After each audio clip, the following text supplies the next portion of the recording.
All praise, honor, glory be to Yahweh, Ba'ashem Yahweh Shah. Salutations to the Akim out there who's calling to the truth. Peace and blessings to the house of Israel, to the elect of the house of Israel across the four corners of the earth. Let's get right into it. First and foremost, the reason I'm bringing out this video, because I was inspired ultimately by Yahweh, Ba'ashem Yahweh Shah, Wahamashiach Yahweh Shah. That's the name of the Father, Yahweh. The name of the Son is Yahweh Shah. And of course, hearing things in the street here and there by saying not all Edomites are bad. Some of them are good. When I say Edomites, so you can have an understanding of who I'm speaking of, the Edomites nowadays, they hide behind the color white. They call themselves white. They call themselves Caucasian. They call themselves English. They call themselves American, so on and so forth. But they call themselves everything except for what the Lord called them, which are Edomites. All right. But as I said before, this is inspired because I hear so many people saying, they not all bad. Some of them are good. None of them are good, thus saith the Lord. And we'll see why, as according to this lesson, why do some of them treat you fairly. I'm going to begin this right here, Proverbs 21:1. And it reads, the king's heart is in the hand of the Lord, Yahweh, as the rivers of water. He turneth it whithersoever he will. So basically, he's showing you right here, your heart is in his hand. He can make you have a bad day, a good day. He can make you be forward. In other words, very strict and to the point. Or he can make you docile. It can make you silly. He can make you happy. He can make you sad. He can bring you up and bring you down, basically. So the king's heart is in the hands of Yahweh, Ba'ashem Yahweh Shah. He turneth it whatsoever he will.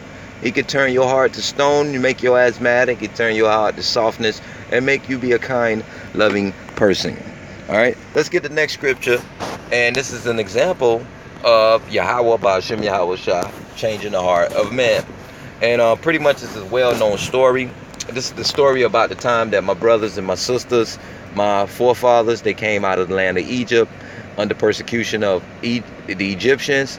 And the Most High rose up Moses to take them out. And this is a point in the past history of the Israelites where Moses addressed Pharaoh. And let's see what the Most High said in Exodus 4:21.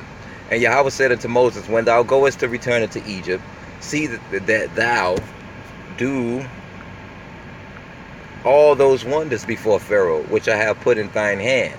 But I will harden his heart, that he should not let the people go. What Yahweh Ba'ashem Yahweh Shah said, the Most High, but I will harden his heart, that he shall not let the people go. Now, why would he do that? Well, the Most High did it more importantly for his glory, that all the nations may know he is Yahweh Ba'ashem Yahweh Shah, and he loves his people. Okay, so it's two things that happened in that. He showed you that his power, his glorious power, and his wonderful and terrible power, that he changes the heart of men. That's one. And then he showed the world who his people are. Israel. All right? His firstborn. But the point of topic of conversation is that he changed Pharaoh's heart. When Pharaoh was willing to let them go, because Pharaoh didn't want to be afflicted anymore. But the Most High changed his heart. So that's what happens when you get your nice Edomites. Okay? Your nice Elamites. Because not just the Edomites, all the heathen. Edomites just happen to be the biggest one. Let's go to the next scripture I have at the ready. And this is going to be in Psalms 17. And I'll begin this at the 13th verse, hitting the key points. It says right here, Psalm 17:13, arise, O Lord, disappoint him, cast him down, deliver my soul from the wicked, which is thy sword. That okay? And when you go to Job 9:24, I'm not going to go to it. When you go to Job 9:24, he said the earth, paraphrasing, the earth is handed over into the hand of the wicked, is given into the hand of the wicked. So whoever run the earth is the wicked. The earth is given into the hand of the wicked. So whoever running the earth, they are the wicked. And right now he said in Psalm 17:13, the wicked is sword. So Esau, the so-called white man, so-called African, so-called Arabian, all of them, when they bust your ass in the head, it's the Most High sent them, because that's his sword. When they give your ass a hard time with bills and pressure, that's the Most High sword. He's spanking your ass, basically. All right. Let's go into the 14th verse. For from men which are thy hand, O Lord, from men of the world which have their portion in this life, and whose belly thou fillest with thy hid treasure. They are full of children, and leave the rest of their substance to their babes. Now, when you say whose belly in this verse, Psalm 17 and 14, whose belly thou filled with hid treasures, let's talk about Esau. Because we in Esau's belly, and we are the hid treasures. You know, my hidden ones, I believe Psalms 83, don't hold me to it. All right, so we are the hidden treasure, and we in the belly of Esau because we cleave to him for all things we need, and this is part of our curses and our punishment. But so if Esau treats you right, it's the Most High that made him treat you right, as we see that Esau and the rest of the heathen are his hand, his sword. All right, we're gonna go a little deeper into that. Let's go get a even deeper understanding of that in a so-called New Testament, because all one testament to me testify one time, the whole Bible. And this is Romans 13, and I'll begin this at 3. Let's get right to the point. And it reads right here in Romans 13 and 3. Romans 13 and 3. For rulers are not a terror to good work, but to the evil. Wilt thou then not be afraid of the power? Do that which is good, and thou shalt have praise of the same. The rulers of the world. I just quoted that and paraphrased it for Job 9:24, that the earth is given into the hand of the wicked. If not, who and where is he? So he's a ruler, and he's not a terror to good works. And what's the good works? The works that Yahweh Ba'ashem Yahweh Shai told you to do. He's not going to stop you for pushing forth the glory of the kingdom. All right. He's not going to send Esau to bam on you because you pushing forth the gospel of peace. Let's continue on. The 4th verse, Romans 13 and 4. For he is the minister of the power to thee for good. Esau is the minister of the power. He's a servant of the power. But if thou do which is evil, be afraid. Yes, for he beareth not the sword in vain.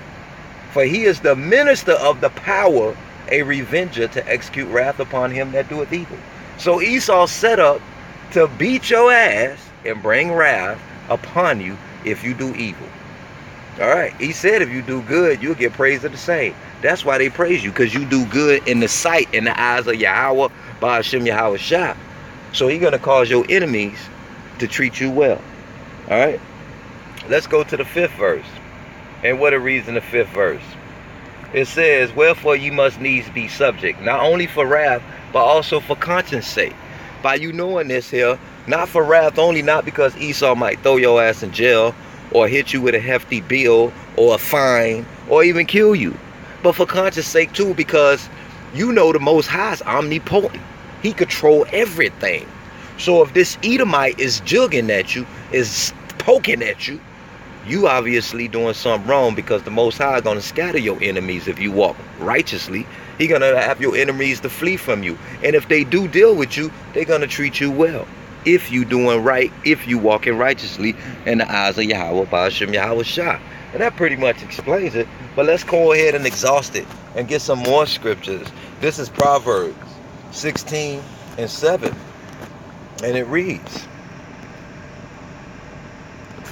right here, it tells you, when a man's ways please the Lord Yahweh, he make even his enemies to be at peace with him. When you please Yahweh Ba'ashem Yahweh Shai, Wa Mashiach Yahweh Shai, your worst enemy gonna treat you well. It might be fucking awkward to you, like, oh, this man don't speak to me. They don't even say no, but today they so nice and kind. Even freak you out. You may not even trust it. You still supposed to trust it. Never trust thine enemy. But it's the Most High that changes a man's heart and make a man's heart merciful unto you. Okay? Or make a man's heart harden unto you. Alright? One more again. Proverbs 16 and 7. When a man's ways please Yahweh, he maketh even his enemies to be at peace with him. Alright? Let's continue on. Let's go to Jeremiah. Let's go to Jeremiah right quick. Jeremiah 15 and 11. And it reads, the Lord said, verily it shall be well with thy remnant. Verily I will cause the enemy to entreat thee well in the time of evil and in the time of affliction. The time of evil will go according to evil, meaning bad time.